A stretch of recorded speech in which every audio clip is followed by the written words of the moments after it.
Mais est-ce que tu peux, après une fausse couche, prendre l'avion et puis tu sais, moment de panique, puis moi dans ces moments-là, je suis là, mais tu sais pas trop. T'inquiète pas, ça va aller, chérie. Ah oui, ça va aller, mais tu me protèges de quoi avec ta main là? Tu respires, c'est pas la peine de paniquer. Je panique plus que la personne concernée et je n'ai pas de solution. Mais je me dis, comme on prend l'avion, tu sais, des fois avec la pression et tout, par exemple, je sais que ça n'a rien à voir. Si vous faites de la plongée, il vaut mieux éviter de prendre l'avion après. On sait jamais. Et je me dis, peut-être là, il faut éviter aussi. Enfin, je sais pas, moi je m'y connais pas, je suis en panique, je commence à me renseigner, puis j'ose pas trop le dire à ma copine, de peur de la faire stresser. Donc je suis juste là sur mon téléphone. Fausse couche, avion. Oh putain. T'as mal au ventre? Oui? Hein? Tu saignes? Oui, oh putain.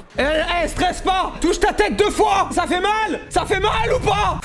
Je suis pas le meilleur. Du coup, ma copine a une amie qui est en fin de cursus de médecine, donc elle lui pose un peu des questions et elle lui dit que le mieux à faire c'est d'aller voir un médecin le plus vite possible. Le problème étant le suivant, on part en Corse pour travailler à la base, donc on peut pas annuler le vol, donc on prend le vol. On n'a pas beaucoup voyagé ensemble, mais à chaque fois qu'on part en voyage, il y a un souci. Tout se passe bien pendant le vol, pas de séquelles, rien de spécial et tout. On arrive en Corse, donc on trouve un médecin, j'arrive dans la salle d'attente. Oh Mastu! Ah mon gars, c'est pas le moment! En gros, c'est un abonné quoi. Il me regarde comme ça.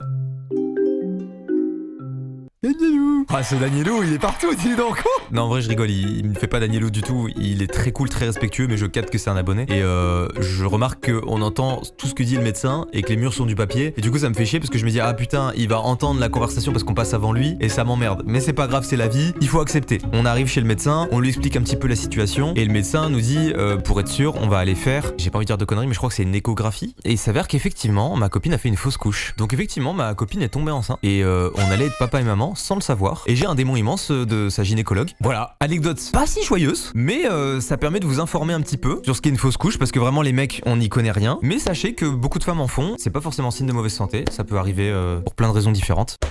Anecdote suivante.